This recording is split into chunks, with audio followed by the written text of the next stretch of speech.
One of the things you've probably given some thought to over the years is how your personal role in your company is impacting the value of your business. And I think now more than ever, you've probably been having that conversation with yourself, because there's been this entire movement of late over the last, I would say, maybe 10 years, the last decade, where instead of trying to become a balanced manager or owner, the popular wisdom has been that you as a business leader should really focus on your strengths. Stop worrying about the things that you're bad at or some of your liabilities. Really, you should invest all your energy on what you're really good at. And that's a narrative that you've probably heard from lots of business pundits, right? It started, I think, in earnest with the Now Discover Your Strengths book and Strengths Finder, both by Gallup. These were books that really encouraged you to look at your strengths as a leader of your company. Dan Sullivan at Strategic Coach talks about the concept of unique ability. And there's a whole list of those sort of books and courses and tests you can take to really try to figure out what you're really good at as a leader of your business, of your company. And again, the narrative I think has been quite prevalent over the last decade is that you as a leader of the business or the business owner should invest your time in those things that you're really good at. And so again, I'd encourage you as we work through our talk today to think about what you're really good at. So go grab a whiteboard or a blank piece of paper and draw an XY axis. For me, the Y axis, so the one going up and down vertically, and at the top of that, put activities that really fully leverage your skills, your innate abilities. Some people call your God-given talents, your hardwiring, your DNA makes you really good at those things. Put those at the top. The things that you know, frankly, you're not very good at, they go at the bottom. That really don't leverage your unique ability. Put at the bottom again. I want you to think about the activities, the tasks, the things that you do every day in your company and rate yourself on those skills. So thinking about it on one dimension of the degree to which these activities, what you do every day in your company, leverage your unique talents. And then along the x-axis, the horizontal axis, I want you to plot the things that give you the fastest return on your time investment. On the right-hand side, I want you to put those things that give you an almost instant return on your investment of time. Like when you spend time on that activity, that thing you do in your company, you see a return almost instantly. So that's hours or days as opposed to weeks or months. And again, things that take you more time to see an immediate relative return on your investment of time, plot on the left-hand side of the screen. So where you see on the bottom months or years to see any sort of return. And what I want you to do is think about how you spend your time again. If you go back to your calendar last week and you look at all the things, all the meetings you had, the emails you sent, the social media you responded to, all the things you did in your company, I want you to plot them on this XY axis. And when you do that, what I think you might find at least is what I found for a lot of business owners that I've spoken with and spoken to is a lot of the talents you have relate to winning and serving customers. Maybe it's really a business development is a best way to describe that. Maybe you're awesome at sales, great at the top of the funnel, being a rainmaker for the company. Customer relations, winning the loyalty of existing customers, or client service. Really making sure that your clients are happy. That's what I see when I talk to most business owners. Not all, but for a vast majority of business owners, those activities that are related to kind of selling, winning customers, keeping customers, serving customers, the customer bucket, if you will, tends to be that top right. It leverages your skills as a good salesperson, a good influencer, and you also see an immediate return on your time invested. It can often be in hours, certainly days, if not weeks. You're seeing the impact of your time spent in these areas, and so for that reason, I would give these activities the label Rainmaker Activities. And so again, when you're focused on winning customers in that business development zone, I would consider those activities your Rainmaker Activities. So here's the challenge. When we spend our time on Rainmaker Activities, something interesting happens. In the early days of our company, it grows very quickly because you immediately see the impact of your sales efforts on the top line revenue of your company. However, at a certain threshold, maybe it's 200K in revenue, 500K, maybe $1 million, the revenue growth rate starts to tail off. And in fact, this starts to plateau as you as the Rainmaker literally run out of hours in the day.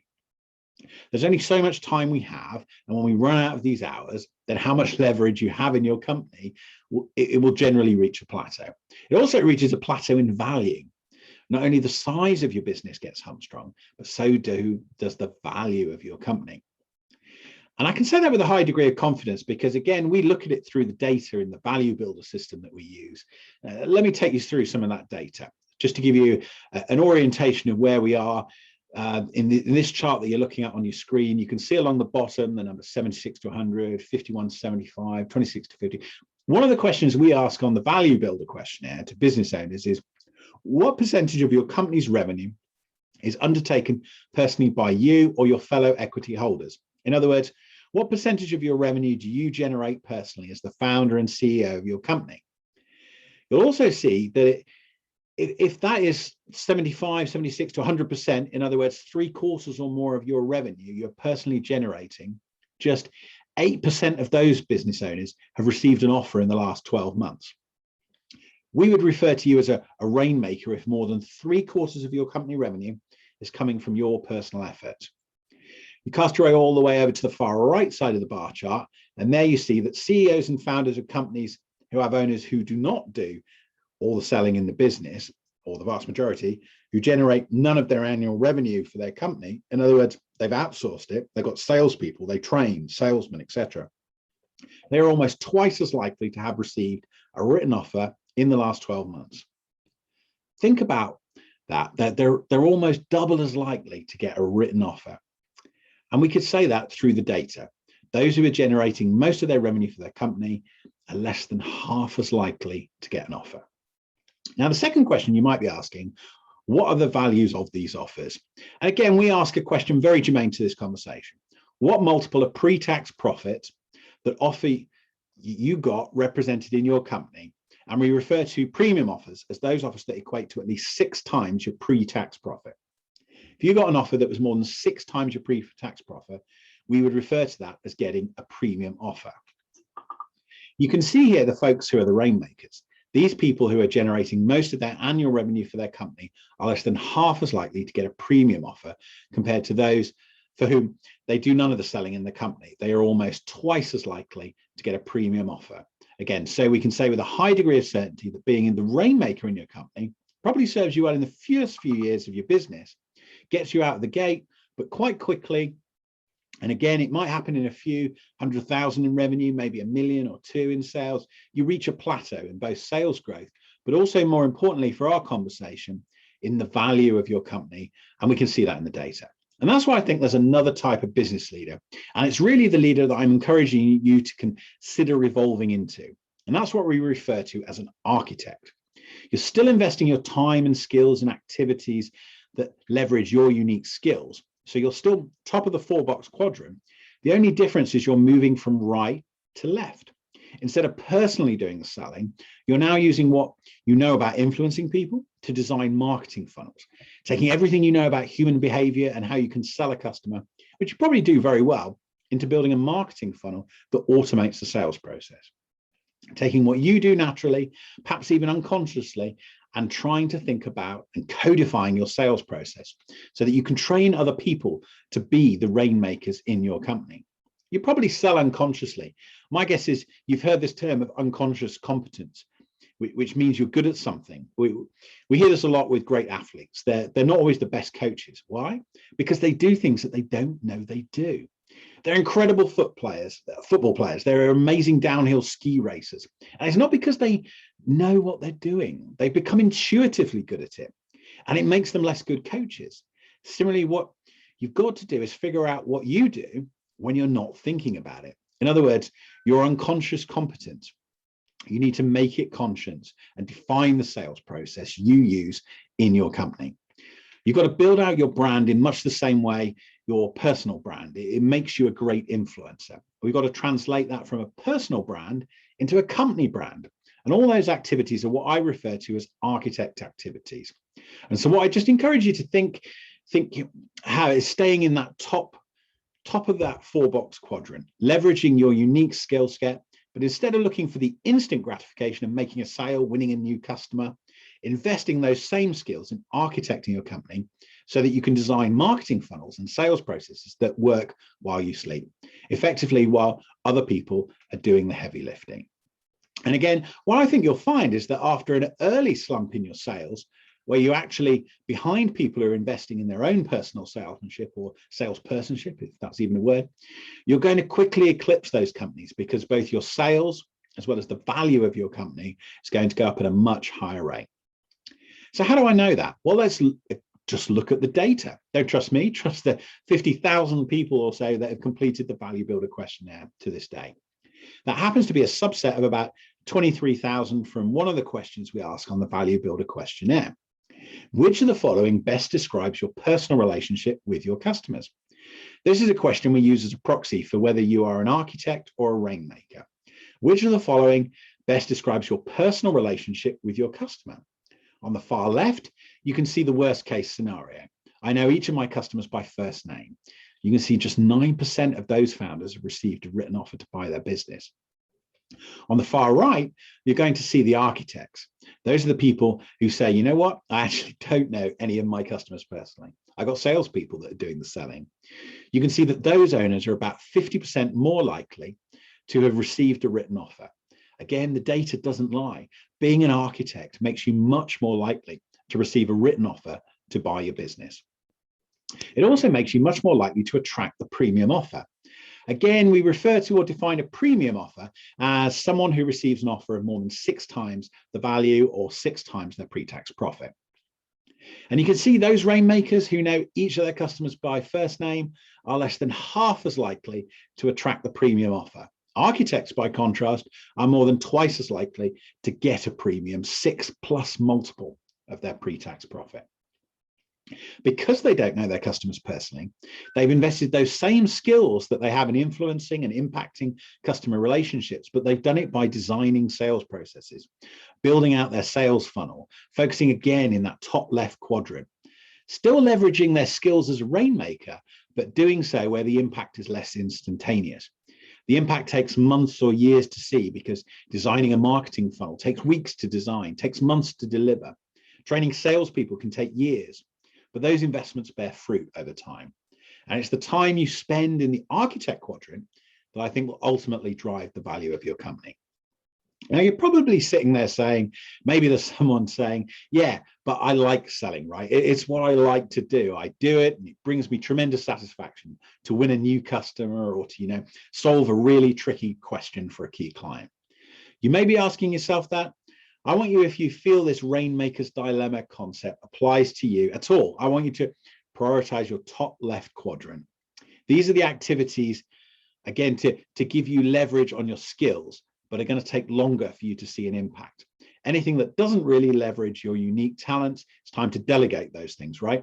It's time to think about how you can get other people doing those things, because the more time you free up by delegating things that don't leverage your unique skills, guess what? That gives you more time to prioritize the top left, as well as to train folks to handle things in the top right. We have to train marketers to build funnels. We have to train salespeople, train business development people. That same skill that you have to win customers, it needs to be imparted on a talented team that you train. And again, the way you free up time to do those things is to delegate the tasks that frankly don't leverage your unique skills. So I want to talk about this concept of the sweet box.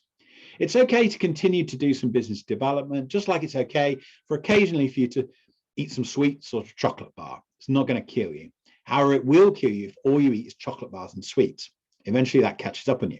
So look, I'm not saying that you can't ever sell a new customer, but I am saying treat that as sweets in your diet. It's a little treat. It's a nice little distraction, makes you feel good in the short term, but don't confuse that instant gratification of winning a customer with long-term protein in your diet, in other words.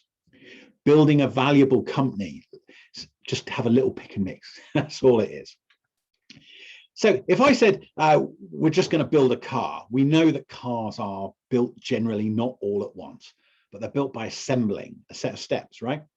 It was Adam Smith who talked about the division of labor, and then it was Henry Ford who really pioneered this idea of the assembly line, where instead of the finished product, they're actually starting to break the finished product down into its disparate parts, down to very individual parts. So when they assemble a Tesla, there's a guy who puts on the rails that are on the door frame.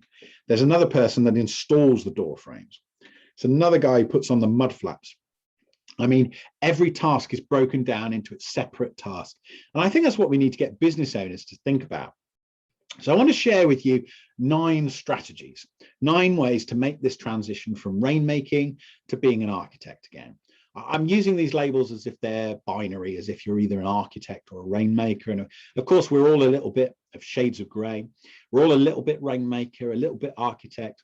But I think what we want to do is evolve over time as much as we can to move from the top right box of that quadrant, where you're getting that instant gratification, that you feel that instant adrenaline rush that you get for winning a new customer, making a sale. We want to somehow move from that instant gratification bucket to the much more longer term gratification bucket, top left, and sort of make this transition from rainmaking to architect.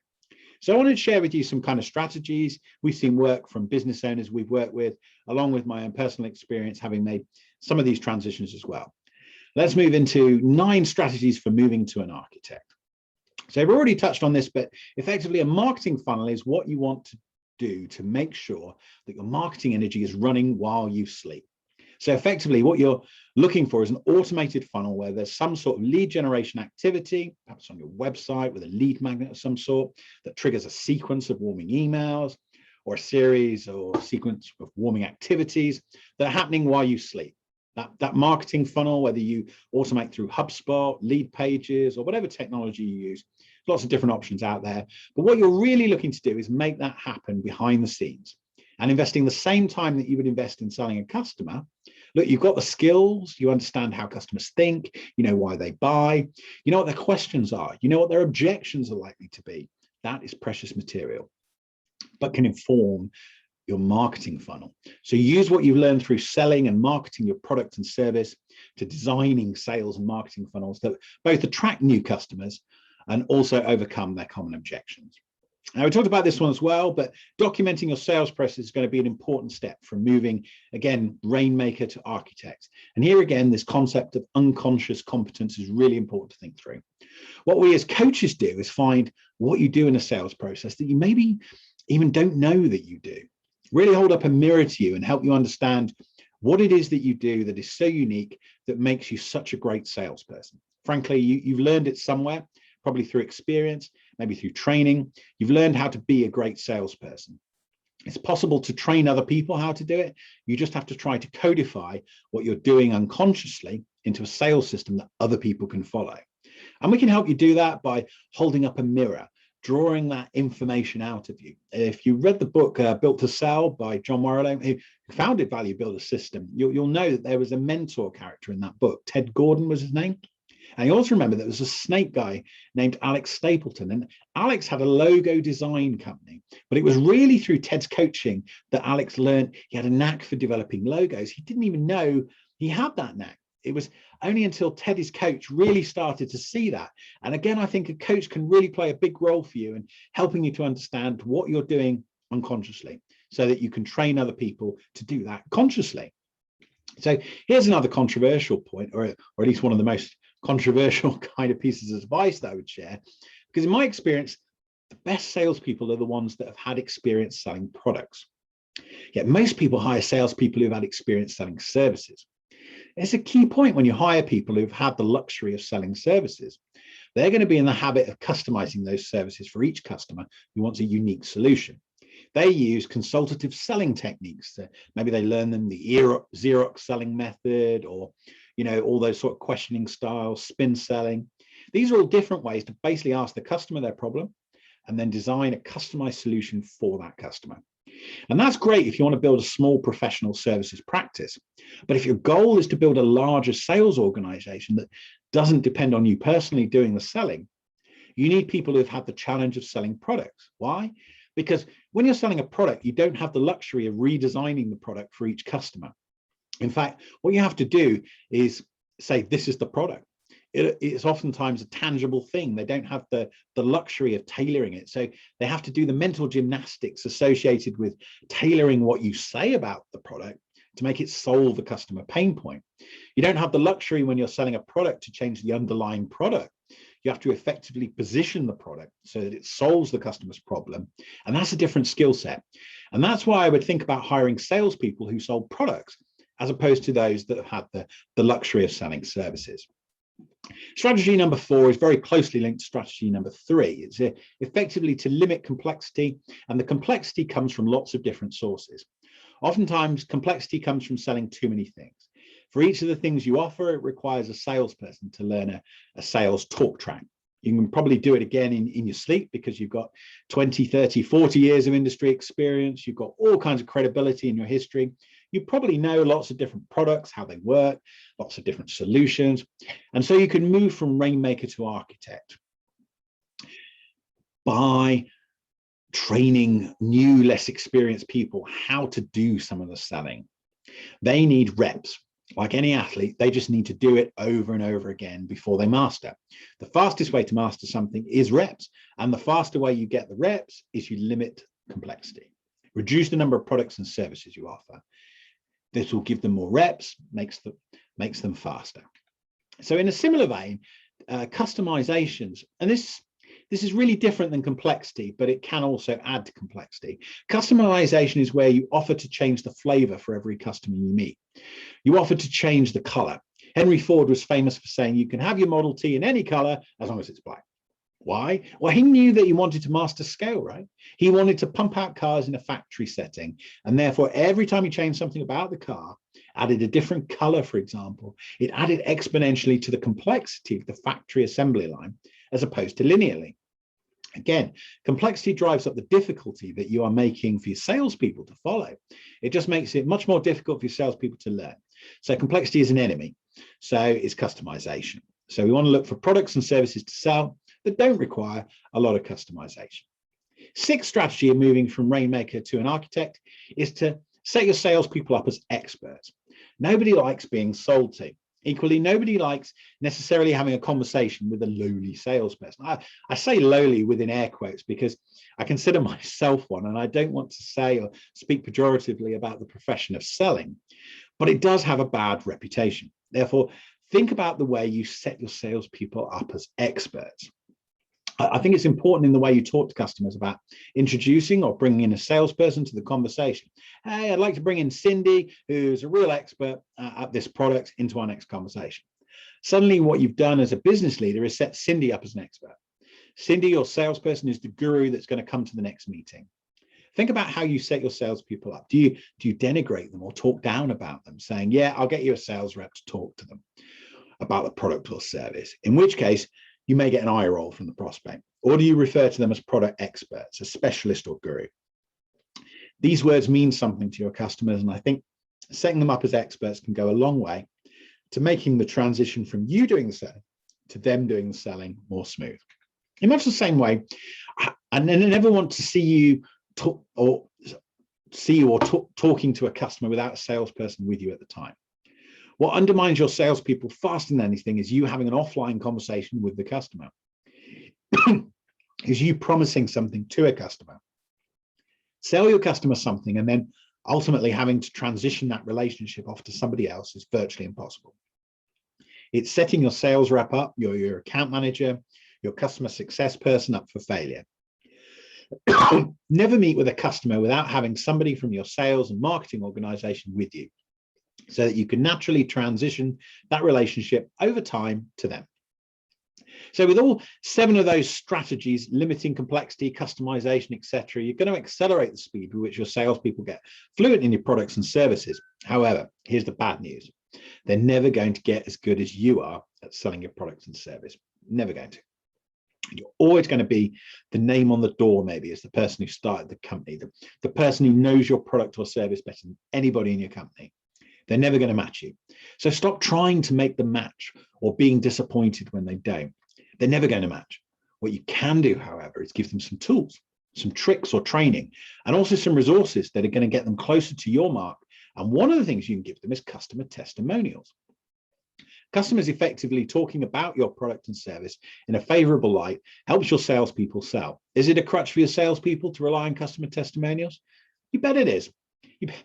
But they're never going to be as good as you at selling your products and services. So you have to give them some resources to make that transition, and customer testimonials can help. So too can a guarantee.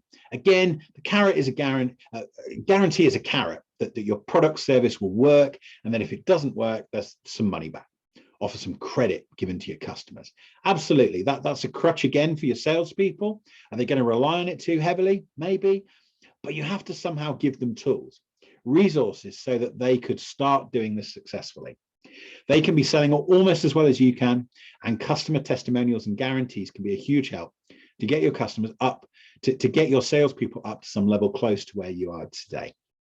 So these are the 9 ways that I would start thinking about the ways you can transition from being, again, a rainmaker in your company, a role that probably serves you well in the beginning of the business, but maybe quietly dragging down the success of your company today, both in terms of annual sales growth, as well as ultimately the value of your company.